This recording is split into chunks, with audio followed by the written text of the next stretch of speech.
C'est que faire, ou plutôt que faire quand on a grandi évidemment sans exemple criant de modèle amoureux. C'est vraiment une question trop pertinente. Déjà, je vais d'abord rebondir sur la blessure et les blessures émotionnelles. Pardon.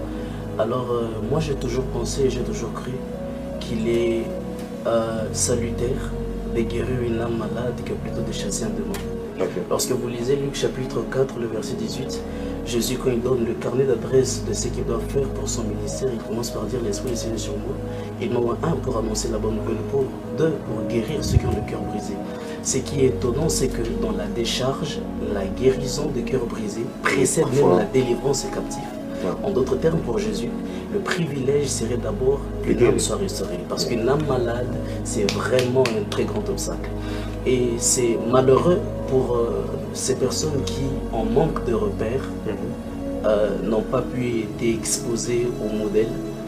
Je crois que plus tard, à l'avenir, ça crée des frustrations, ça crée de peur, ça crée aussi certaines hésitations. Pourquoi on s'est dit, et si on s'est lancé et que l'histoire s'est répétée?